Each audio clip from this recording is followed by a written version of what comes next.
Hi guys, how's it going? It's Rotom Chaki and welcome back to my YouTube channel. I'm going to make some more investments into my Easy Equities account. So this is going to be an invest with me video. It's been a minute since I've done one, so stay tuned to see exactly what I'm buying and what I have bought since. I've added 5 more stocks, so let's get started. So I am now into my Easy Equities account. So as you can see, I'm under the Easy Equities Zeda account, and honestly the performance of this portfolio is not so nice, and it hasn't really improved much since I've started investing. And I think the problem here is the REITs performance, just like the overall REITs performance, because the REITs industry, it's not so performing good. So I think that is why I'm actually at a 8.27% loss.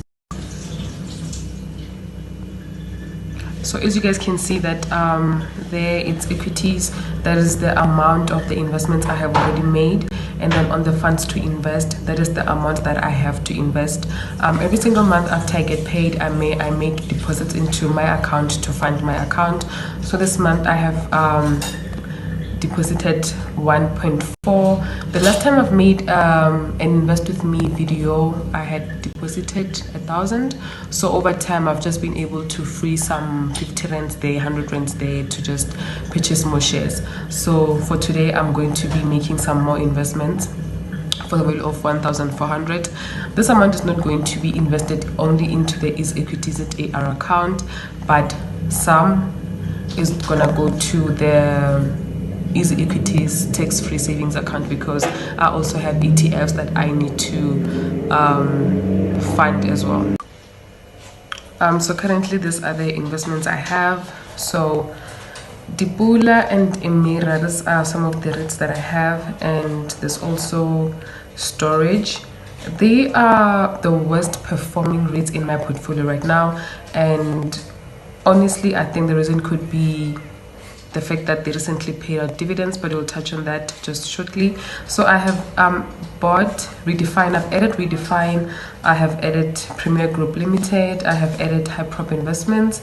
I've also added Growth Point. So Growth Point is performing quite well. It's up 7.52%, which is good, and High Prop as well is up 5.73%.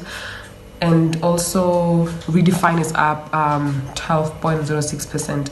So actually these 3 REITs are carrying my portfolio, but I would like us to just look at the industry performance of REITs, just so that we can understand why some of the REITs are poor performing, because you can find that the problem is not the company, but the problem is the industry. The industry is just not performing quite well.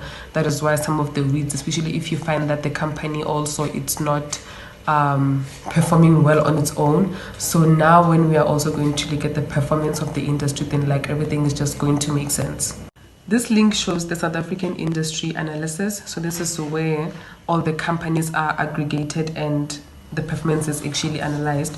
As you can see there on the year-to-date performance percentage, it has been down 6.6%. This is what I was saying, to say that some of the companies are not going to perform greatly. So there's going to be a few that are performing quite well, for example Growth Point and High Prop, as you've seen from my investment. But otherwise the REITs industry, it's not so performing well right now, because it has been flat for the past year. So it actually kind of makes sense as to why my portfolio is looking the way that it's looking, and it doesn't really stress me, because I believe that the industry is going to improve, the performance is going to improve, and then the companies are going to start performing well. That is actually what I'm anticipating. And I believe high interest rates are also a factor. We are currently at 8.25%, and it increases borrowing cost of these companies, which lowers the distribution income for investors. So REITs right now are not the most attractive investment, hence the flat performance in the industry. And if the income for distribution is low, then they have to incur more debt. That may be seen as a red flag and throw some investors off. REITs have a high debt to equity ratio, which is normal because they have to incur debt to fund their operations. So I'm gonna put money into them anyway and buy more shares. Those who saw my first Invest With Me video know that I put in 50 rands into each of my REITs. I haven't yet increased the amount that I put in, also because I'm trying not to heavily invest into the ZAR account. I try by all means to put more into ETFs because ETFs have a track record of high returns, and yeah, they perform better than a lot of individual stocks. So I just put in more money into all my REITs. As you can see there is reserved cash. The reason why there's reserved cash is because I am buying them when the market is closed. It's Sunday today, yes. So the market is closed. That's why it says reserved cash, because the orders are still pending. My biggest losers is Storage, Emira, and Dipula, and ever since I have received dividends from them, the performance have just been declining, and apparently it's a bit common for the share price to drop after dividend payout because the share price must be adjusted to get the ex-dividend share price. And the same thing happened with Tungela. They declared dividend per share of 40 rand, and the share price decreased with 40 rand after the payout. Then I guess after dividends payout, share prices are at a discount, so you can buy more shares, which is what I'm gonna do. So one of the companies that I've added to my portfolio is FirstRand. FNB is part of FirstRand. I hope I don't have that mixed up. So I bought it because it has a strong brand presence. FNB has been around for the longest time, so it's not, it didn't really shake me, you know. I'm at ease knowing that I'm investing into something that I know of. Also, I do have a bank account with FNB, so I was like, let me just follow what they usually say, to say that invest in companies that you are using their products or services and have them pay you dividends, and then in the future those dividends will be able to buy you those services or products. So I bought the FirstRand also because I'm trying to have companies in my portfolio that are going to pay me monthly dividends, and to just try a different industry. I just feel like for the longest time I've just been on REITs and I haven't had any other company outside of REIT. So that's why I just went ahead to buy the FirstRand company, also because it's a bit affordable. The share price is, I think, 72 rand. It's a bit affordable, so I thought, okay, why not? Another thing that is very much attractive about it is the fact that it has a low debt to equity ratio of 45% and a positive cash flow. For me, a positive cash flow is the most important because it shows you the amount of money that they have in their bank. Then if it's positive, they won't necessarily go out trying to get loans to fund their operations. They can have that option to do so and to just to try and preserve their cash flow, but it would be a matter of choice, not because it's a struggling company. So with this one, I'm just gonna go ahead and buy one share. So I guess every single month I'll just be buying one share. A single share, it's now buying at 72 rands. That's what I'm going to put in.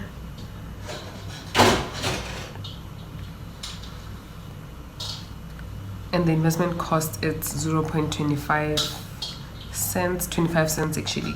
So I'm gonna click buy at open because the market is closed, so it's not going to go through now. It's only gonna go through on Monday. The last company I've added to my portfolio is the Premier Group Limited.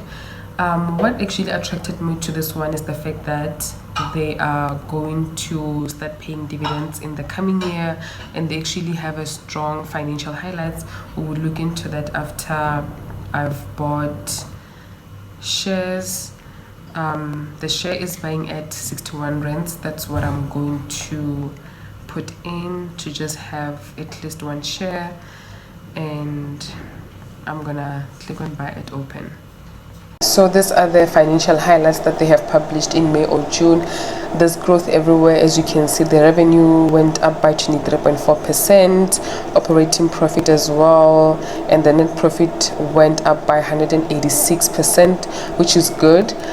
And they're going to start paying dividend in the coming year, as I have mentioned. So right now I don't mind buying into them until the coming year. At least for now, I'll just be getting my investment to grow and get more shares, and then by the time they declare dividends, I'll get a better dividend income, yeah, I guess.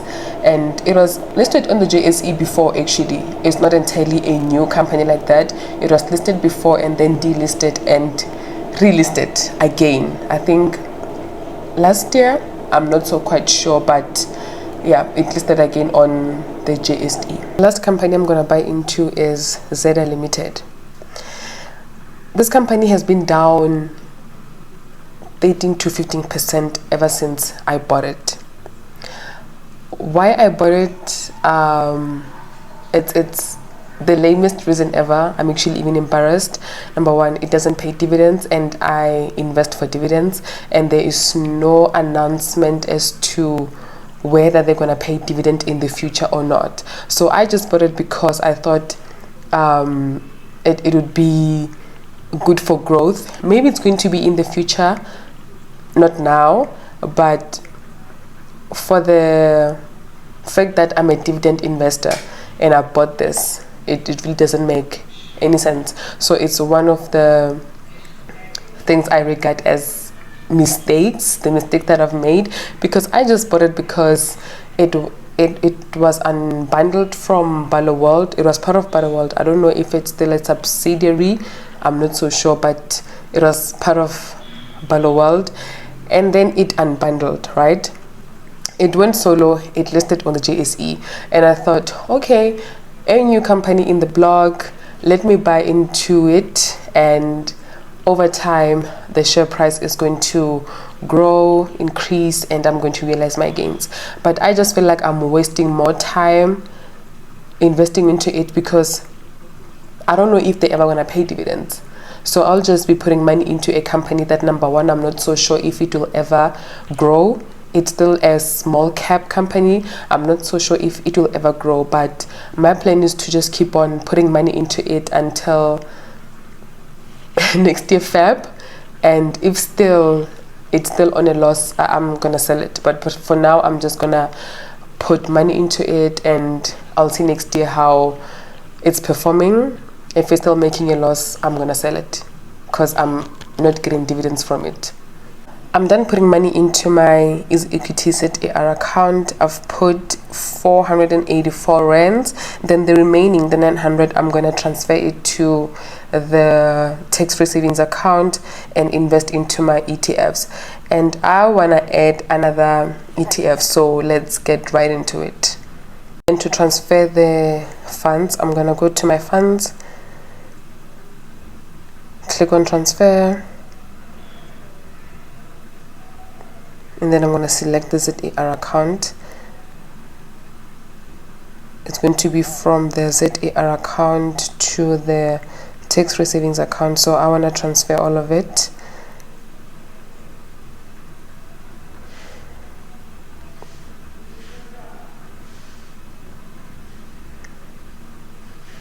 And then I'm going to agree so that the transfer can go through. I'm going to click transfer now. It was successful, so I'm going to go back to portfolio and click on tax-free savings account. This is what it's looking like, and I feel this one is doing better because I'm up 0.17%. It's not so bad. So all of this here, these are the ETFs that I have, and I recently received dividends from One Invest. Though not a lot, I think they summed up to 18 rands. The 14 was paid by the South African property, and the 4 rand was paid by the global REIT. So that is that. And today, on the 30th of July, actually, Citrix is going to pay out dividends. So I haven't checked if I've received already. I'm gonna check tomorrow because the market is closed, so I don't know if I will still receive some dividends even when the market is closed. So I'll check tomorrow, but today it's Citrix payout date. That's what I have, and then I have 4 more ETFs from Signia.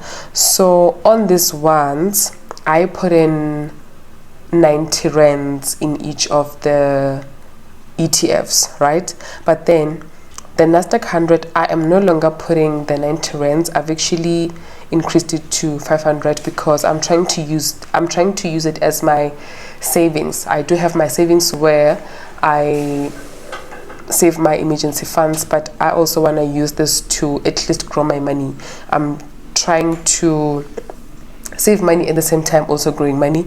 And another reason why I'm doing this with the Nasdaq 100 is because it does not pay dividends. I'm using it for growth, so I might as well just put in more funds into it and just have it grow. So as you can see, it's up 5%. So every single month I'm going to be reducing my emergency funds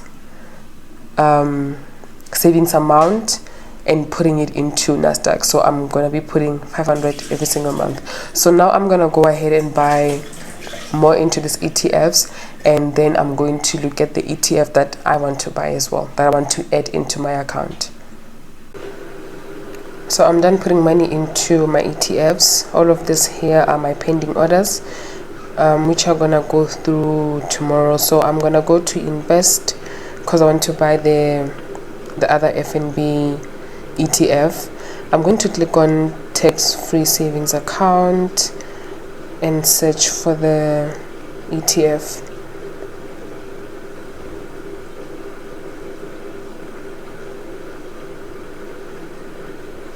So I'm going to buy this one, the FNB Global 100 Equity Fund of Funds. What I'm trying to do is I'm also trying to get my tax-free savings account pay me dividends every single month. So I'm trying to structure it in a way that every month I'm gonna get dividends from a different ETF. So I'm gonna put money into this one.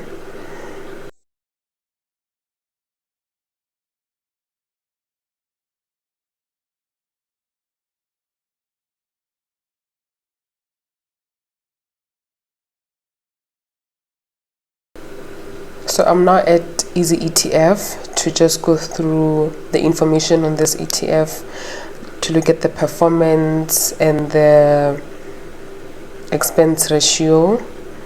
So if I scroll down there, as you can see, the fund size is actually quite large and the expense ratio is 0.41, which is quite reasonable as long as it's not 1%. So it's 0.41, and this index actually captures approximately 70% of the world market cap. So it's diversified like that. It's, I don't know what these 30 countries are, but at least it's not on one country, it's on 30 countries. So the performance will always be averaged out, and it pays dividends quarterly. The last time they paid dividends was in May. So the next payable date is going to be announced, but I'm pretty sure that on the date that they're going to pay dividends next, which is 3 months from May, June, July, August, they're going to pay dividends next month. I don't have an ETF that pays me dividends in August. So what I'm trying to do is I'm trying to have another ETF that is going to pay me dividends on a month that none of my ETFs are paying dividends on. So I guess it's a great move for me to add this ETF. Another thing is they don't have high transaction cost or expense ratio. And to look at the performance, in the past year it went up by 20.52%, and in 3 years and 5 years it has been up by more than 10%. So it has a good performance, so I don't actually regret buying it. We've come to the end of the video. Thank you so much for watching. See you in my next one. Bye.